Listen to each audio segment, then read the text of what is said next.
All right, everybody. So it is 2 o'clock, so we're gonna just get this started. Welcome everyone to the 3rd biennial New York City Food Waste Fair. We have a very exciting panel ready for you all today. But before we get started, I wanted to give a few reminders to people.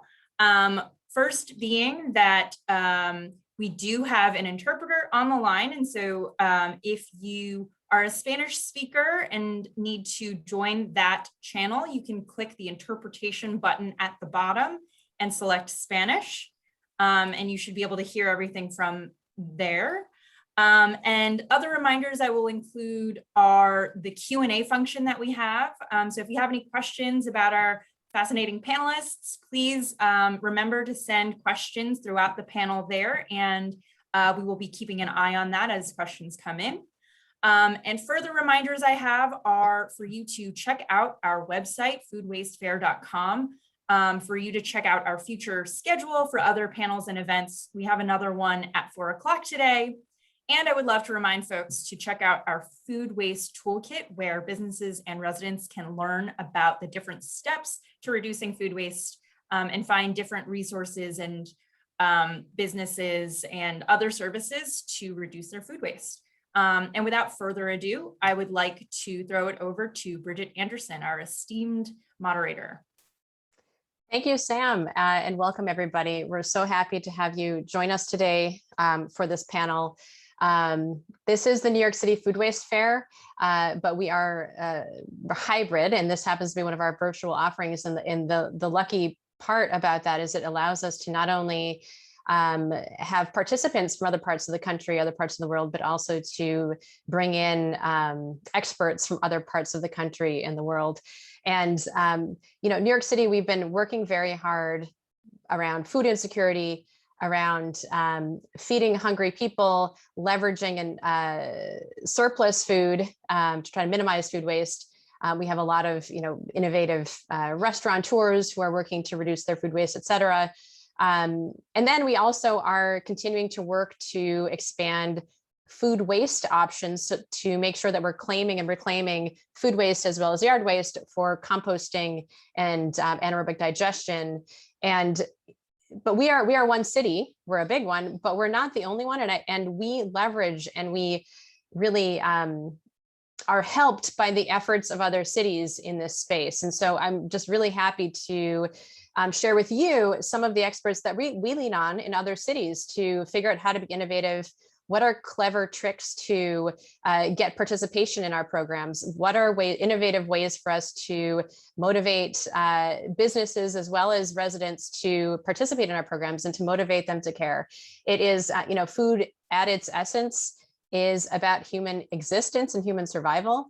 Equity is a critical part of New York City's planning process, and I'm sure these other cities as well. And so we're just very excited to be able to peel back the onion a little bit around the process that we have as a city. And one of those pieces is not reinventing the wheel, leveraging the experiences and the planning processes of other cities, both from a sort of policy perspective, but also from a contracting perspective, from a partnership perspective, how it works. How do we actually get these things done? How do we operationalize these programs? Because it's not easy, but we're in it to win it. And so anyway, without further ado, what I would like to do is introduce our panel. I will be brief. We only have an hour. Each panelist is going to take about 5 minutes to briefly introduce themselves, the city where they operate and their role, and then speak about part of the food work that they do in their areas. I mean, every city, it's multiple agencies working on these topics. It's multiple initiatives happening. So we've tried to kind of distill it down into a few core programs. This isn't the breadth of everything that each of these cities does, but we're hoping that it helps to peel back the onion a little bit for you, help you to understand how it works and how we operationalize the opportunities that we see based on the experiences we have and the limitations and opportunities of city government. So without further ado, we have 4 panelists. I'll briefly introduce each of them, and then we'll go into 5 minutes for each of them. So first we have Alexa Kielty, Senior Coordinator for Residential Zero Waste Programs. She is from the San Francisco Department of the Environment. Second, we have Natasha Dyer, Senior Recycling Program Coordinator at the Atlanta Office of Resiliency. Third, we have Bryan Johnson, Recycling Coordinator at the City of Madison Streets Division. And fourth, we have Erin Hafner, who's a liaison officer too at the Baltimore City Department of Public Works. I'm sure that too is very important. So anyway, I am going to pass it off first to Alexa, and we have a slide for each of the folks to give you some sort of visual for while they're speaking. And again, like I said, we're going to do just 5-minute brief intro to everybody, and then we'll dive into a facilitated discussion. Excited to make this happen. All right, Alexa, I'll hand it off to you. Hi, everyone. Alexa Kielty with Department of the Environment in San Francisco. We're a city department, and we are working on zero waste and toxics reduction, environmental justice projects, school education, urban tree cover, along with the climate programs, many different programs, about 100 of us. And I'm on the zero waste team. And I think I have a slide if it's ready to pop up. If not, I can just keep talking. One of the areas I work on is food waste reduction. So the city of San Francisco, we've had composting programs since 1999 residentially. We compost everything that was, we say, once alive. So all organics, meat, bones, food soil, paper, and compostable plastics as well, as long as they're BPI certified. So we've been doing that for a long time, and we got to the point in the last few years where we really realized we needed to go upstream. What I mean by that is we wanted to focus on what we call generation reduction, and really reduce what we're sending to the composting, recycling, and trash streams. So we have a goal of reducing generation by 15% by the year 2030. And what that means in the real world is basically, how do we send less edible food to composting and trash? We have a lot of edible food that is still going in the compost. We recently did our characterization study. And so we needed to investigate different ways to reduce edible food. We were very lucky. We got a state grant from our state agency called Cal Recycle for $500,000 to do work on greenhouse gas reduction. And we proposed a project to install food waste prevention software and food donation matching software.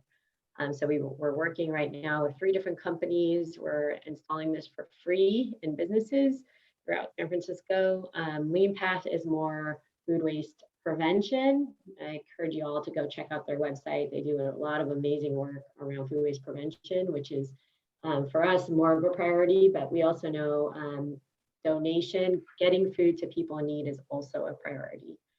So Copia and Replate work on donation matching. So we have been working on this program for over 2 years now. We got an extension because of COVID, and we're seeing a lot of amazing things happening, but also a lot of challenges, and I can kind of get into that later. Is this a good place to pause, Bridget, and hand it off to the rest of the team? You have a couple more minutes if you want to speak a little bit more. I think maybe Sure. just speak a little bit about just the concept of why choosing technology as your path to look into these. Sure. Yeah, a lot of this technology, particularly Lean Path, has been proven to significantly reduce food waste. So how Lean Path works is anytime in a kitchen, the food prep folks, the sous chefs and the chefs are discarding food, they mark it in the system. So they weigh it, as you can see on the scale, that it's weighed and a picture is taken, and then it's categorized into a spreadsheet with values. It's pre-populated. So at the end of the month, the chef can run a report and see how much chicken is being wasted every month and what is the value of that chicken. And so what we're realizing a lot in the food waste prevention sphere, if you don't measure it, nobody's going to make any changes, right? If you talk to chefs around San Francisco, everyone says they don't waste, but until they actually start marking in the system, do they actually see what's wasted, and then they can adjust their operations. Either they can reduce what they're purchasing, or they can utilize that chicken in other subsequent meals if necessary, and they can adjust. Or maybe it has to do with how the kitchen staff is prepping the food. There's too much meat waste that could be better utilized, or other recipes could be utilized from that material that is getting discarded. So that's super helpful. This has the Lean Path type systems. There's other ones out there like Winnow. They can get you can maximize your greenhouse gas reductions, right? Because you're not making it in the first place. The Copia and Replate, they basically, if you're a food generator, you can take a picture of the item that you need to donate if it's still good food. A lot of tech cafeterias are utilizing this, and it automatically will connect with an organization that wants that food. And using an algorithm, they tap into the DoorDash delivery drivers in the area, who then pick the food up and deliver it within 30 minutes. We really wanted to just investigate technology as a possible solution to reducing food waste. We know that we have a very extensive food donation program in San Francisco that's always been around, food runners being kind of at the forefront since the 1980s. And that's mostly run with volunteers, and it's more low tech, I would say. We were wondering if we could increase some efficiency in the donation system by supporting some of these softwares. Yeah, it's really an opportunity for to investigate and collect data on whether or not this is a path forward, and And really, for me, it was about, do we mandate certain food generators to utilize this software in San Francisco? For example, some of the tech cafeterias that have a huge history of food waste and overproduction, can we mandate some sort of software utilization? And really, for me, it was like, how do you decide at what threshold size of the kitchen? You know, is it how small a business do we need to require this donations matching or food waste prevention software? So it's really research and data collection to see where the opportunities lie ahead for us. Great. And we can circle back to replay. We won't let them go to waste later. So I'm going to quickly pivot over to Natasha from City of Atlanta. Hello.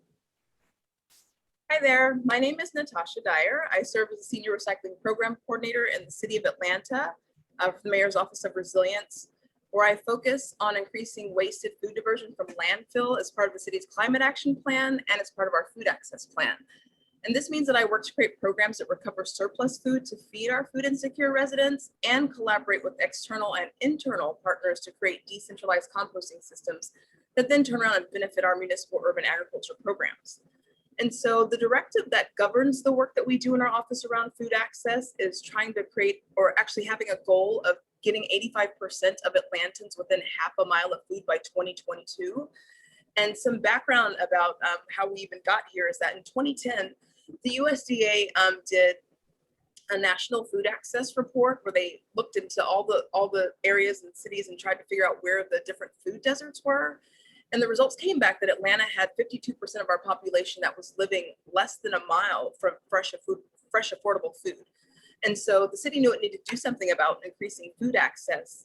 So in 2015, with a culture of urban ag already present in Atlanta, we actually hired the nation's first urban ag director with the goal of not only just increasing food access points or growing more food, but we had to actually start working on some of that permitting and zoning that wouldn't allow for food to be grown locally and then sold locally where we actually need the food to be, right?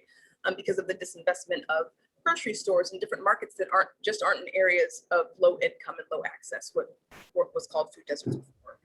And so when he stepped into his role, the goal was to get it to 75% by 2020, up from that 52% within 5 years. And reaching that goal a year early, by 2019, we moved the goal up to 85%. So that's why we're at 85% now for 2022. But meanwhile, at the same time, all this work was being done, trying to grow more food and make it easier to actually access food right in our neighborhoods by growing it. My department, or the waste team, was awarded a grant through the Rockefeller Foundation to collaborate with the Natural Resources Defense Council, joining their Food Matters project to map the city of Atlanta's wasted food by sector.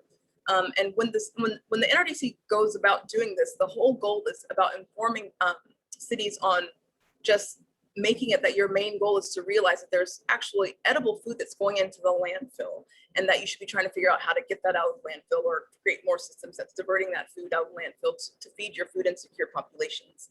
And so for me, as someone who's worked in recycling, this was a complete paradigm shift, complete. Because even though you know the hierarchy as recycling, it's always reduce, reuse, recycle, last.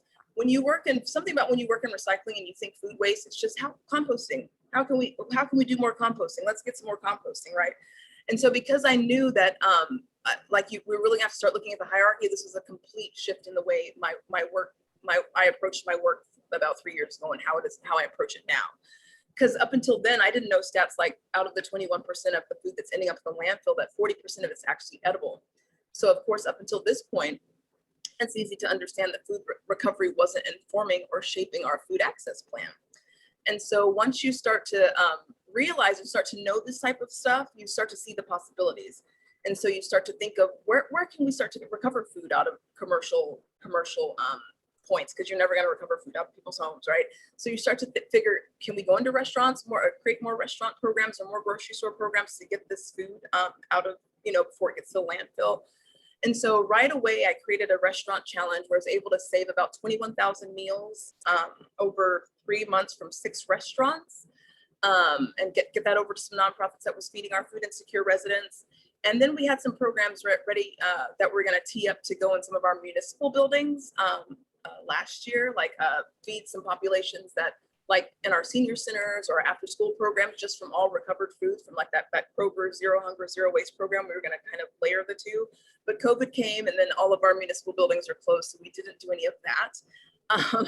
But just as soon as that setback happened, we NRDC created these regional initiatives. And so we're very happy now to be part of their Southeast Regional Initiative, which is an 18-month-long 5-city cohort, where I get together with Asheville, Nashville, Memphis, and Orlando once a month, and we share ideas around crafting local solutions for food waste so that eventually we'll be able to leverage our shared experiences and successes as a region, thus increasing wasted food diversion as a region and just not by cities. And it's just an incubator, and I think we're gonna have some great projects coming up as soon as, now that COVID is lifting and some that we can actually get back into society.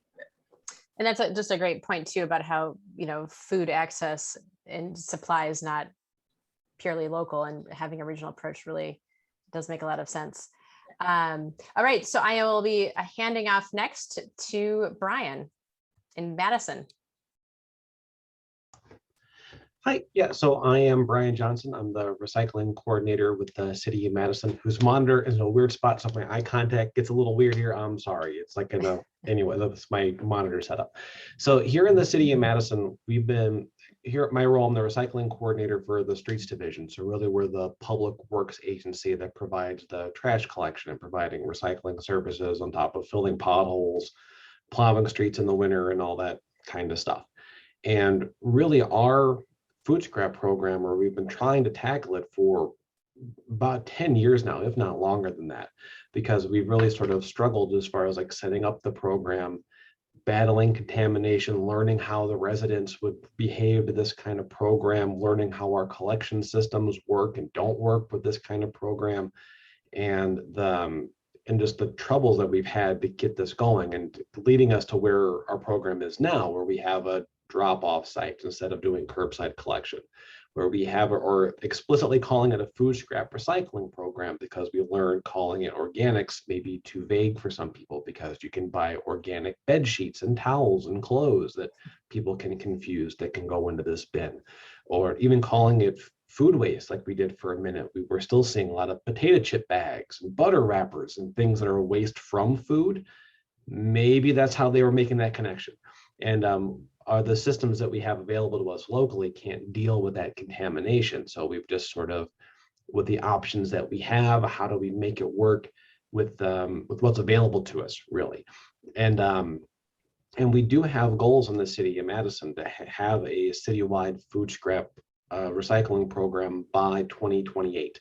It's part of our comprehensive plan that they passed in 2018. And in Wisconsin, every 10 years, municipalities have to do comp plans, and this is one of the plans that we have. So it's one of the things that gives me hope, because there's always conversations. It's also why we can be involved. We are also part of the Food Matters cohort for the Great Lakes area, because we have the commitment through our comprehensive plan to go forward. Even though we're struggling, we still have trouble with this stuff.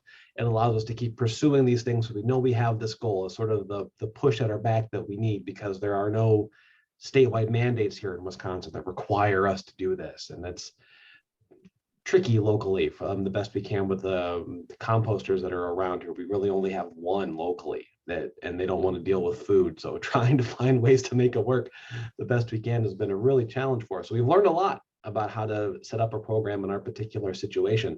And happy to share what I know. I don't want to take too much time, or I can fill some air. I can keep rambling if we need to, but I want to say no, this is great. This is thank you, Bryan. And I think part of what we'll talk about is just this interaction between local, state, regional, and how all of those pieces play into finding the successful strategies that can work. Last but not least, we'll introduce Erin Hafner, Liaison Officer, Baltimore. Thank you. So again, Erin Hafner, I work as a liaison officer, and as we noted earlier, a liaison officer too, for the Baltimore City Department of Public Works within the Bureau of Solid Waste. So the Bureau handles quite a bit in addition to trash and recycling collection. So we also clean illegal dumping in public right-of-way areas and vacant lots, do waterway cleaning, even graffiti removal and rat abatement. So we have kind of a lot going on. And then our office specifically works on a variety of projects for the Bureau, just basically supporting everything that they do. So this is included, but not limited to outreach to residents, putting on events, and bringing in new programs.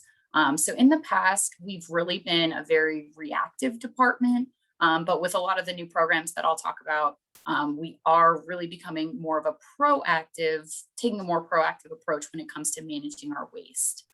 So we also are in the Food Matters program with Atlanta and Madison. We are in the Mid-Atlantic cohort. So our office recently took over leading this initiative for Baltimore from the Office of Sustainability, which is within the Department of Planning. So as we begin implementing more, it switched from a planning department to a more implementation department. So we've been able to offer technical support to local farms doing composting, begin accepting food scraps at 2 farmers markets for residents to drop off food scraps for free, and have created some materials around food waste reduction and composting.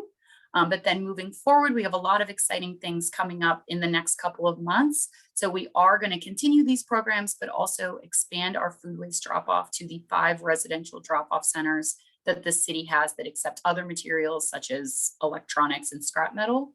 And then we'll also continue distributing materials around food waste and creating new materials.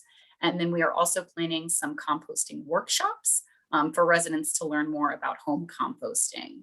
And then other future plans we have that might be a little bit further along just due to COVID-19 are working with the health department to distribute literature about food waste to our restaurants and hold a food waste challenge to engage with businesses. So lots of good things to come.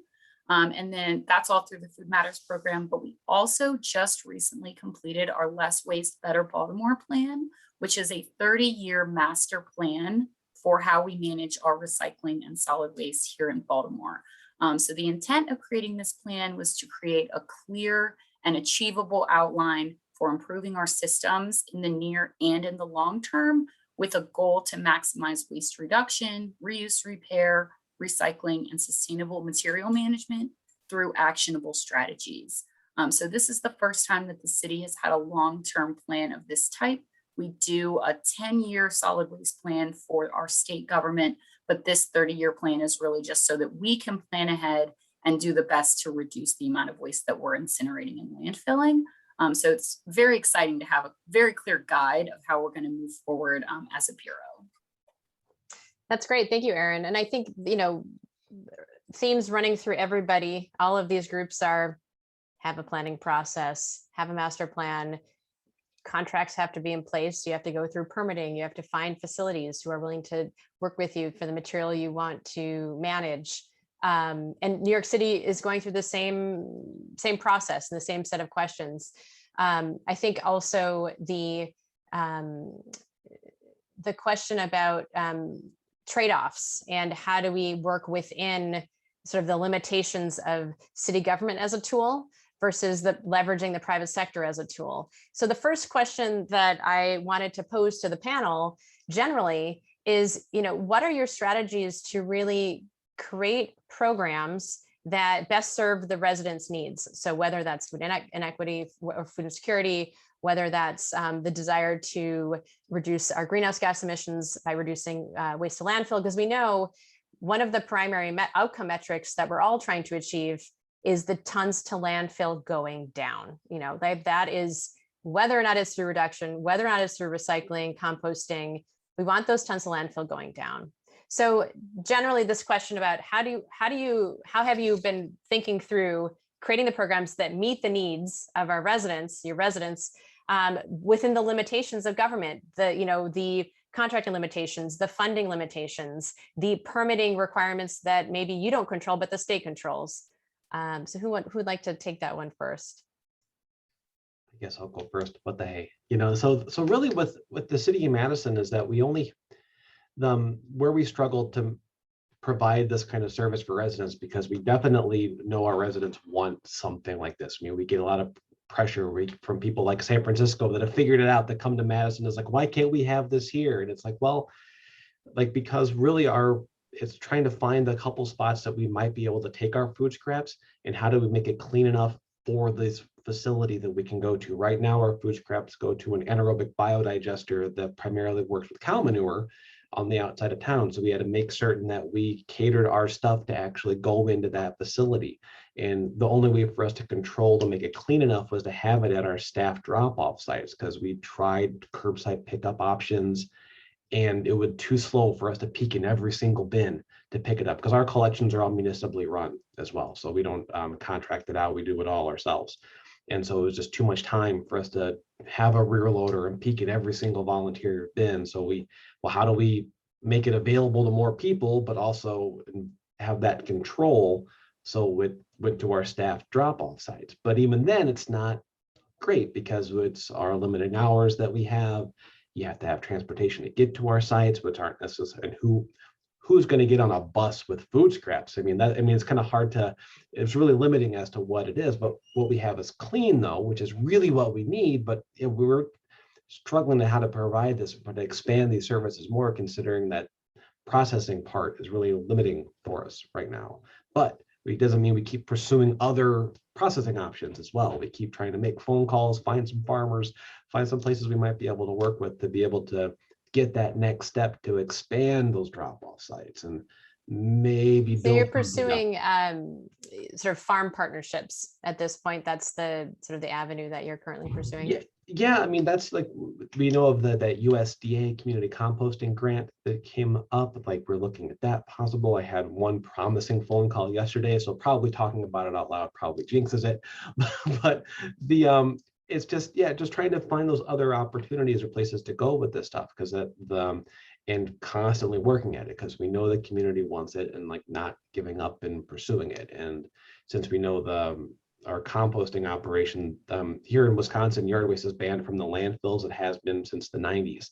And so the bigger composter that we work with for our yard waste stuff doesn't want food. So that's sort of that way is shut. So we just have to find some other place to go with, and maybe fingers crossed, that we might have lucked into something if the dumping works there, if the fees work there, if he's managing it the right way, the farmer too. I don't want to give it dumping something someplace and then it becomes a problem, then it becomes, city of Madison has created a mini landfill on this nearby farmer's field, and so there's all these other considerations to make certain it works. So we're not there yet, but it's the best for us to do to kind of keep pushing the ball forward, to keep chasing this and not giving up, and try to be able to expand these options for our residents here. Great. How about others? I can speak a little bit. So we are working to create kind of a menu of options. Baltimore is definitely not a one size fits all city. So you have to keep more than one type of person in mind when you're looking at these programs. So while a lot of people do utilize our farmers market food scrap drop off, some people maybe don't want to wake up as early as the farmers markets go on or aren't available on weekends. So we're working to expand it to our drop off centers, which are open 6 days a week. But then we're also going to be doing some composting workshops, giving out home composting bins, because drop off, that model just might not work for people. And this might just be a better model for other people. But a lot of concerns about composting being in a large city, urban area. Home composting people think that it might attract rats. So just keeping everybody's concerns in mind and trying to create what we've been calling our menu of options for composting for people. Yeah. Natasha or Alexa? I was going to say, I just tend to lean on the food access work that we're doing, because we're actually kind of just at the start of trying to create more localized composting. We have a very put together Atlanta community-based composting council, but until just recently, we weren't able to allow people to come and do drop-offs on site. So that only went into effect a couple of years ago. And so we're actually just at the start. So I tend to look at how we should approach this in Atlanta. It's just kind of leaning on this side that we are very urban ag focused. And so we've got to figure out more ways to kind of approach it that way so that they allow us to create more food scraps. There's a handful. So it's, and the city only runs about one. So we're still at the infant stages of creating more kind of community composting, but I tend to lean on that more because we do have to create more decentralized models. Because I know when people ask me all the time about composting, they want another cart in front of their home and they want another truck to come and collect the scraps, but we have to figure out more ways to keep that waste local, especially if we're having more local urban agriculture, like really rolling out throughout the city. So that's the way we're approaching it, trying to figure out more ways to create more compost drop-offs, because we're not exactly there yet. Well, the lens of having hired a director of urban agriculture kind of focuses the programming, it sounds like, out from that lens of trying to create that access locally. It comes out, and so to me, it actually is outside of the solid waste lens exactly so much more.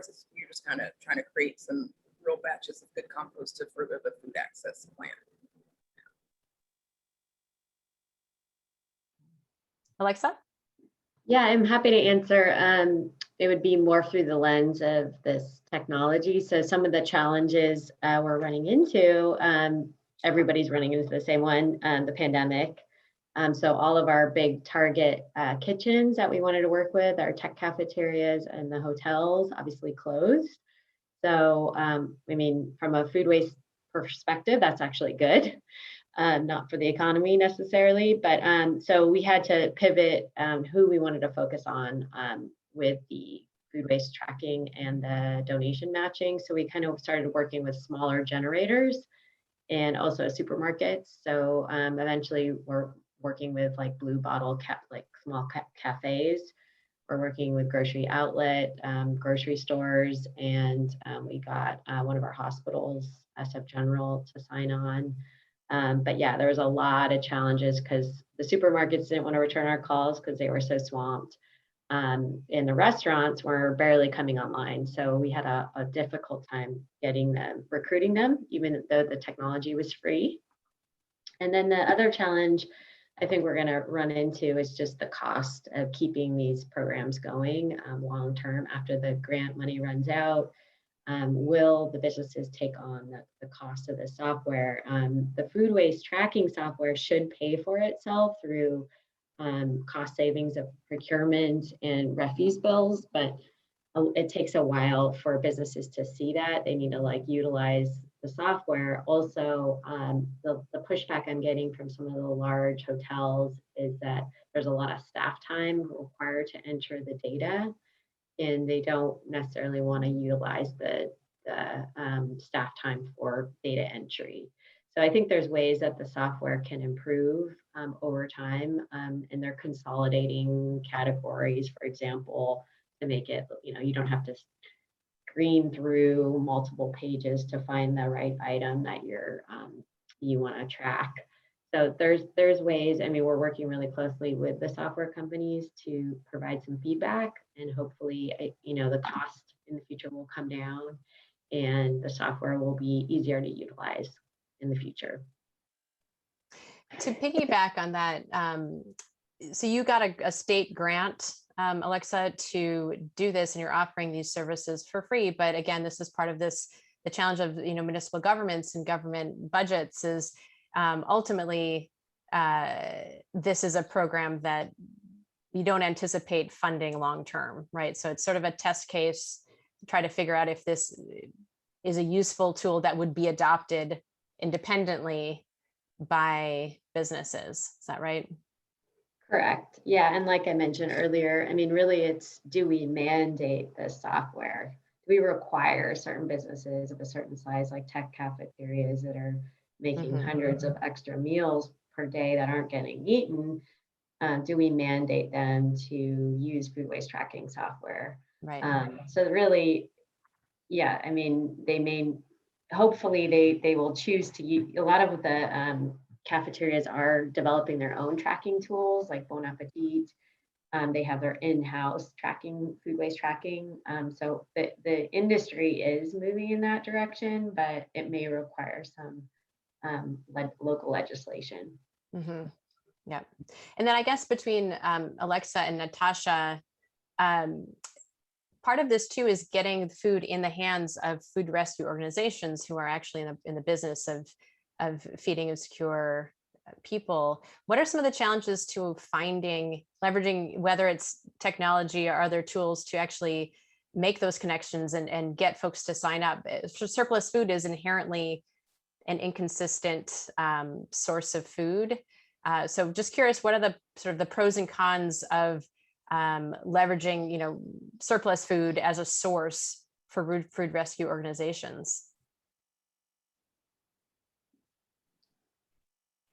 I actually think there's plenty of food out there, though. I think it's about reimagining the system, because we waste so much food that we could feed everybody 4 times, right?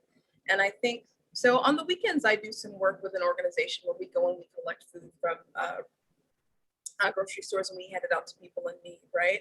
But if you think of that, if we incentivize donation more, like if we treated that service like it were a waste hauler, or the tax incentive that the grocery store gets to also donate that food, what if that money was shifted back onto the actual person or the organization that's collecting the food? I think, do you see what I'm saying? I think there's plenty of food out there. I just think we haven't incentivized donation quite properly.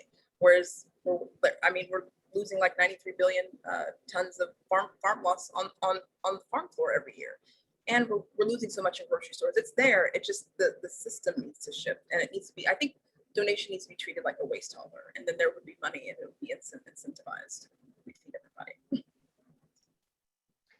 Yeah, I would add that, I just talked with a bunch of food recovery organizations recently, and so the state of California passed SB 1383 requiring every large food generator to donate. And so there's a lot of fear among the organizations that they're going to get swamped with food donations that they don't want. They're calling it donation dumping. So I think, even though I agree with Natasha, I also think that ultimately what we want is food waste prevention. I mean, the orgs themselves are saying, can these people, these companies reduce their food waste? Like, we want more efficient procurement. In the end, that's where we're going to get the ultimate greenhouse gas reduction.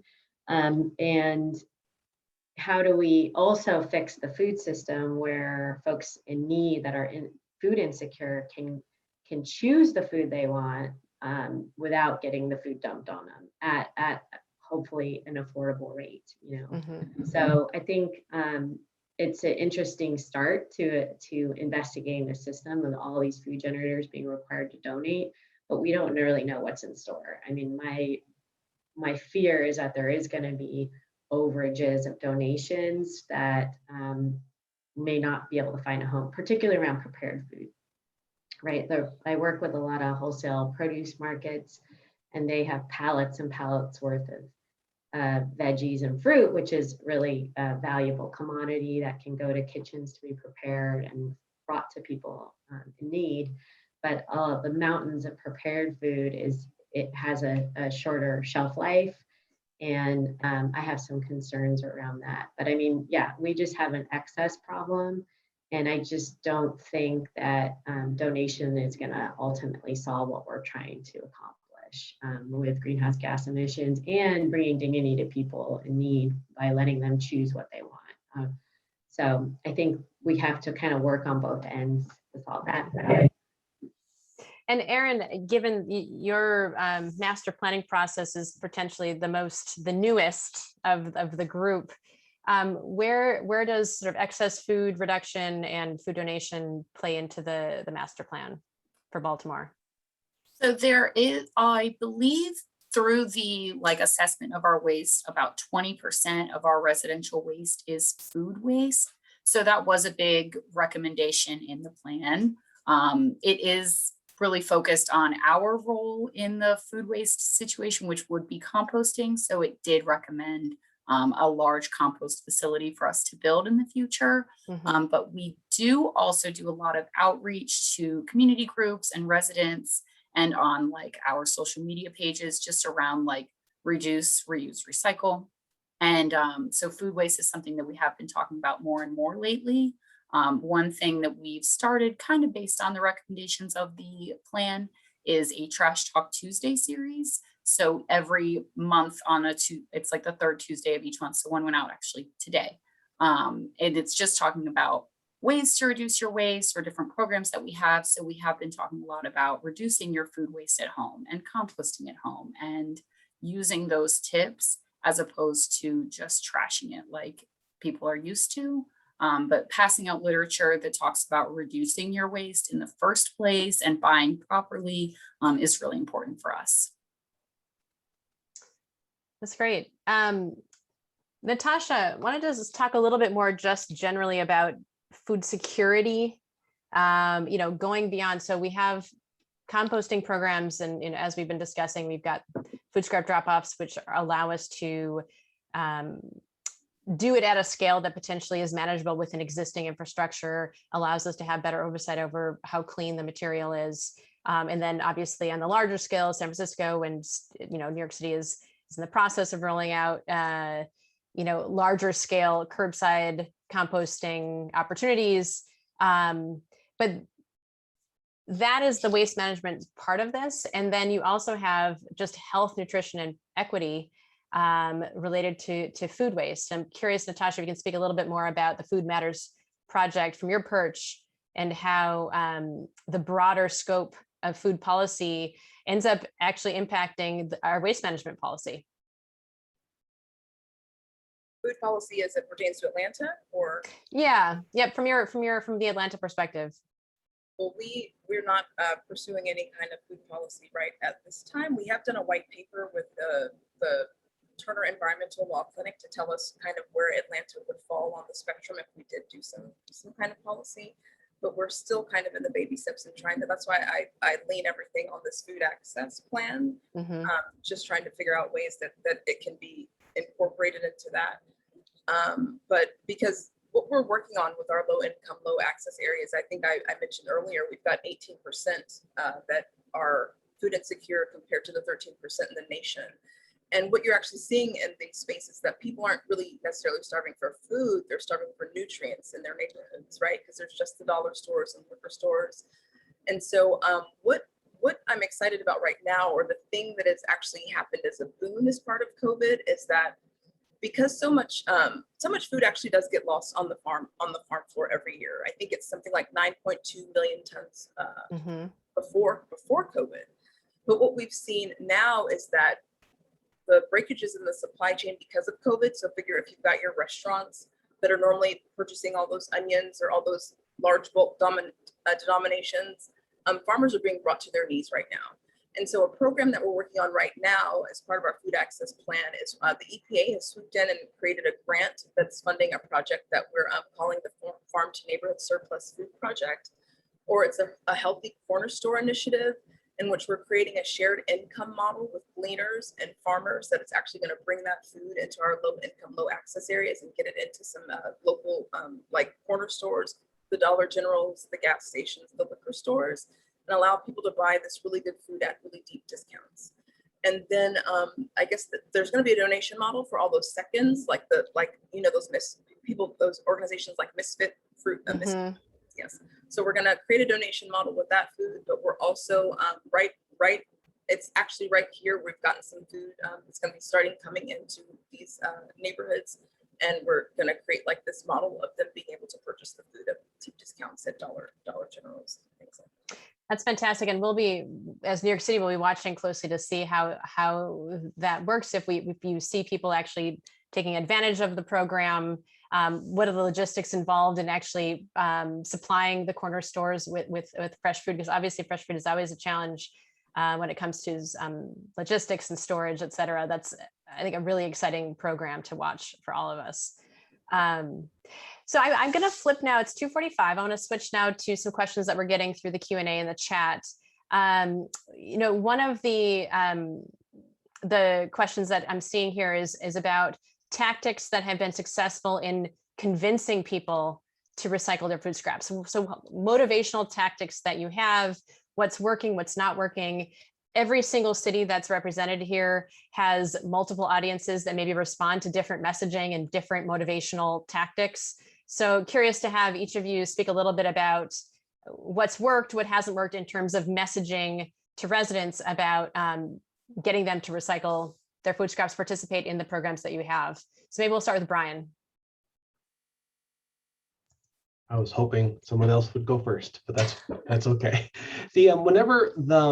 It's one of the things I think we could improve on, honestly, here in the city, or when our program is kind of small. I mean, since we only have 3 drop-off sites for people to bring us food scraps. And so participation is kind of limited, but whenever in our earlier pilots, whenever we were trying to do a curbside pickup version of the program, whenever we would pick a trash collection route, ask for volunteers to come do it, we would still get like a 20% volunteer rate for people to be willing to take a free cart at the curb to be part of this. And like, it would have been better to have that number higher, because and we never really found anything that could like boost that number from participation.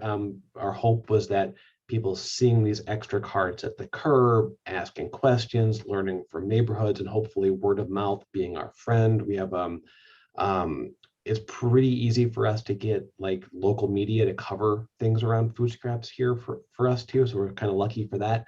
But nothing that's really like pumped up participation. I mean, besides like we're a really highly educated populace here. So they're connected to all of the greenhouse gas emission concerns. Will be really, our college professor group would certainly volunteer, they'll be motivated by that.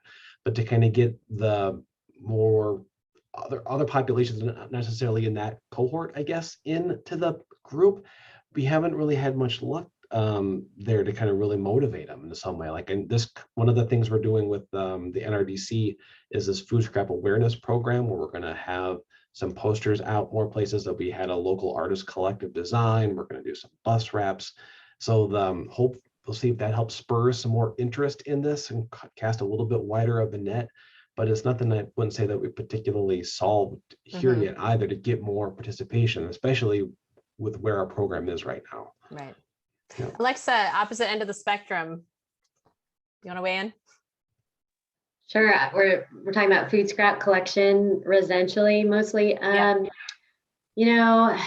think it's just been, I would tell folks that are behind us, it probably takes about 10 years to sort of normalize food scrap collection, in my experience. Not that we still have our challenges. But we started the program in 1999, started rolling it out, and then not by 2009 did we pass a mandatory recycling composting requiring every sector to compost.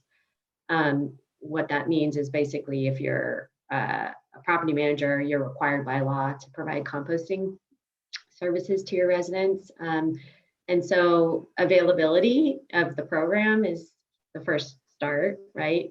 You still don't get 100, even if we have 99% of all of our buildings have food scrap composting, doesn't mean that 99% of people are using it, I'll be honest. Right. One of our most challenging sectors, of course, is high rise. And I'm a big advocate, and some people might not agree with me here, but the compostable BPI certified bags are a huge vehicle in getting people to collect their food scraps and bring it. Usually it's central, right? The composting collection bins are somewhere in the basement.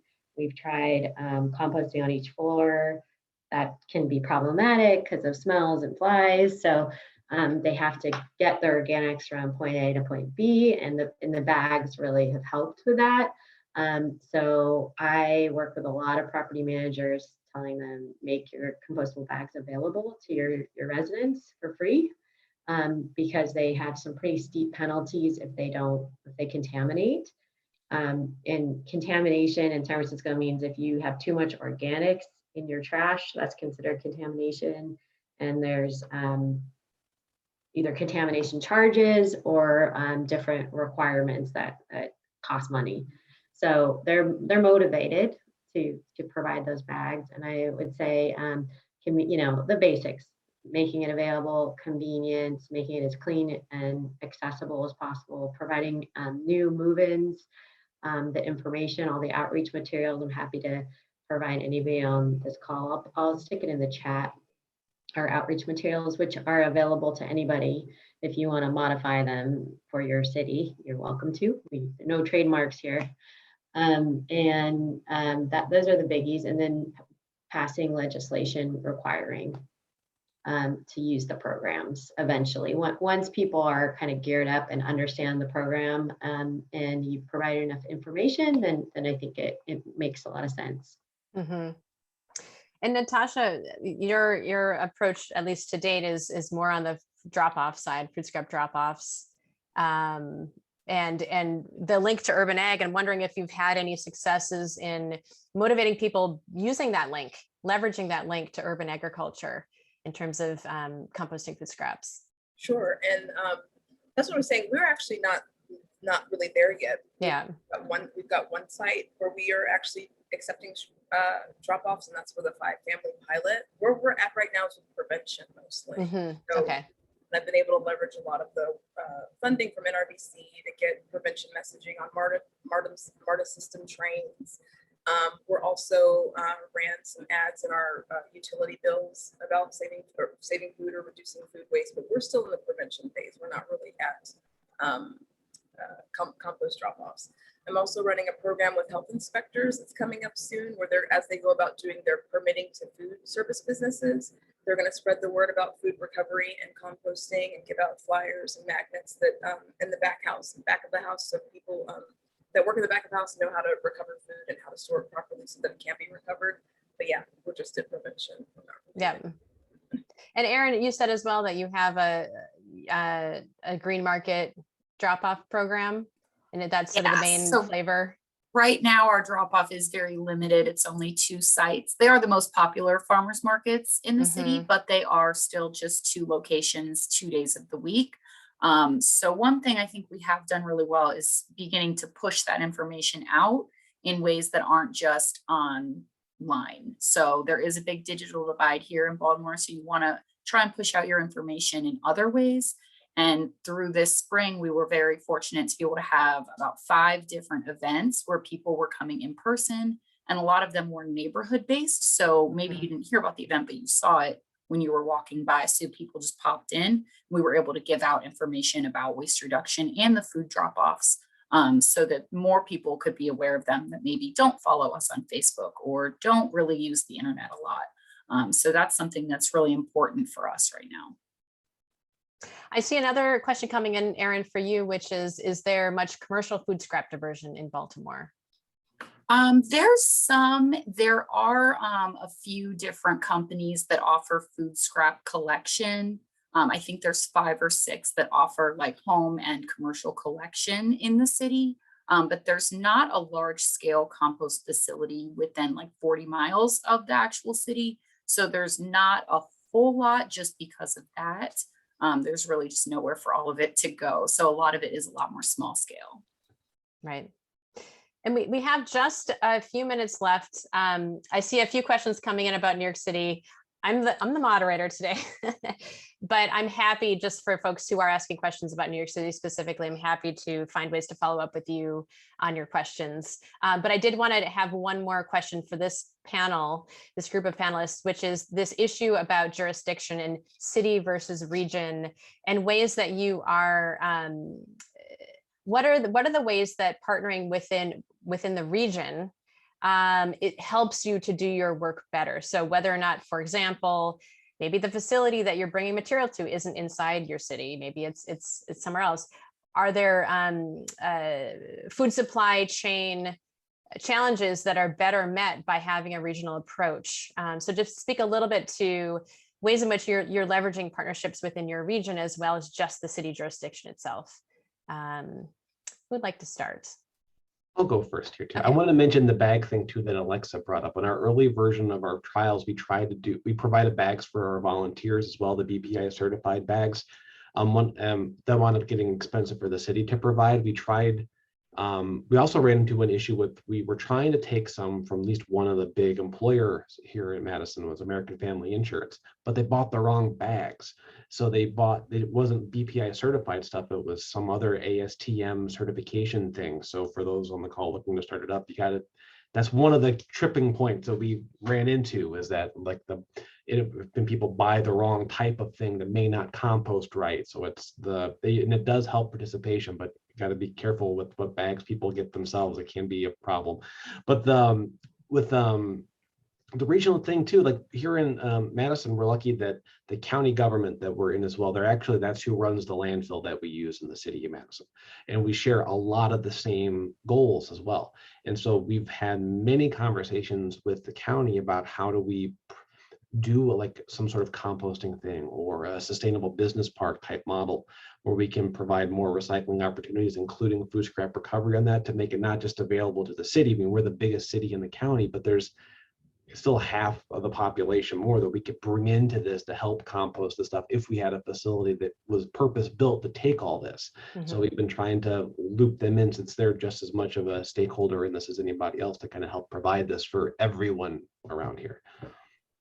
Great. Who wants to go next? Natasha?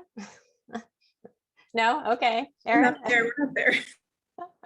It doesn't have to be about composting, just generally, even with your others pieces, but either Alexa or Erin. So we are part of a Food Matters regional initiative. And so that group has been really, really helpful, just to kind of see what maybe successes and failures that they have had so that we can model them. At one of the conventions, Bryan actually did speak about his challenges, and it was just very, very helpful and made me feel a little bit better about some of the challenges that we faced. Sorry, but so just being able to talk with other cities that are kind of similar size and maybe demographic to Baltimore has been helpful. And then we also have been able to, our office has been able to go on tours of 2 different facilities in Maryland that wouldn't be able to accept our compost, but we are able to kind of model ours after it, hear what issues they've had, what works, what doesn't work. So all of that is very helpful, just hearing what other people have been doing and been able to accomplish. Well, I can say then, Bridget, I think one of the biggest boon about being a part of this Food Matters initiative, like two other people on this call are part of another cohort, right?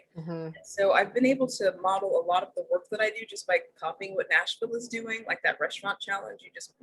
There are these seeds that have already been done, and you take them and you create them.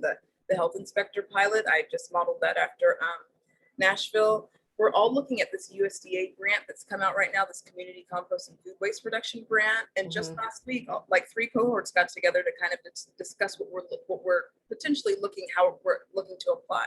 So that was 15 cities that got together to talk about what we might be doing. So that I can't say has been great, just being part of this Food Matters regional initiative, because look, I've got 2 other cohorts right here on the call.